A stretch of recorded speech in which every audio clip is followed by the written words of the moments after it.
ऐकण्यासाठी येण्याची फार इच्छा असते, पण लग्नाची इतकी मोठी साखरपुडे होते त्याच्यामुळे मला त्यांचा तो आस्वाद घेता आला नाही. त्यांच्याकडून शिकायला मिळतं आणि नेहमी मदन भाऊ त्यांचा कार्यक्रम ठेवतो आणि म्हणून मदन भाऊ तू जे करू शकतो ना ते कोणी करू शकत नाही.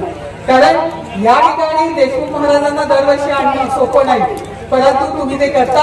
आम्ही कार्यक्रम कधीच टाळत नाही. या ठिकाणी आजचा कार्यक्रम होत असताना माझ्या माता भगिनी आणि सगळ्यांनी हजेरी लावली. एवढ्या मोठ्या संख्येने आपण सर्वजण आलात आणि ह्या महापूजेचा महाप्रसाद, कारण महापूजा आणि महाप्रसाद अत्यंत महत्वाचा असतो. तुम्ही हा ग्रहण केला आणि तुम्ही जे काही मागितलं तुमची मनोकामना पूर्ण होते आणि निश्चितपणाने तुमच्या जीवनामध्ये आनंद पसरतो. तुमच्या जीवनामध्ये आनंद यावा, सुख शांती समृद्धी व्हावी आणि तुमची प्रगती व्हावी, त्याच्यासोबत आरोग्य चांगलं राहावं. कारण आरोग्य आहे तर सगळं काही आहे, नाही तर काहीच नाही. त्यामुळे आपण धर्माचं पालन करूया, धर्माला धरून चालूया आणि खरोखरच देशमुख महाराजांसारखं आपण त्यांनी दिलेले जे काही प्रबोधन आहे ते आत्मसात करूया. आपल्या अंतर्मनात ते साठवून घेऊया. आपल्या उद्याच्या पिढीला ते कामाला येणार आहे, सत्य आहे ते आपण अभिप्रेत केलं पाहिजे, अशीच भावना या ठिकाणी व्यक्त करते. मदन भाऊ तुला इतकी शक्ती मिळो, इतकी शक्ती मिळो.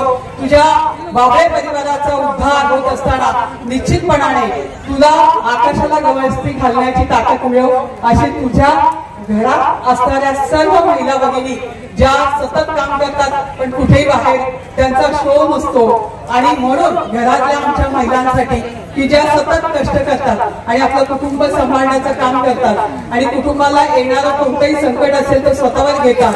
माझी सरपंच सुद्धा या ठिकाणी आहे, या ठिकाणी शिंदे आहेत, सगळे आहेत, माझे सगळे जुने असणारे कार्यकर्ते सहकारी माझे पदाधिकारी या ठिकाणी उपस्थित आहेत. संतोष नाना आहे, गांधळे आहे, सुरेखाताई आहेत.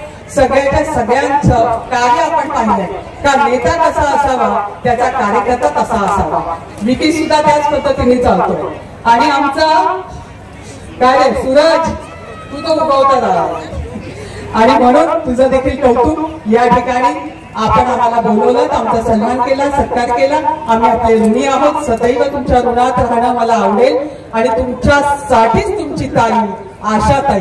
जय हिंद, जय महाराष्ट्र, जय श्रीराम. या ठिकाणी भारतीय जनता पार्टीच्या वतीने, राज्य आणि केंद्राच्या वतीने देखील माझ्या भाऊला लाख लाख शुभेच्छा.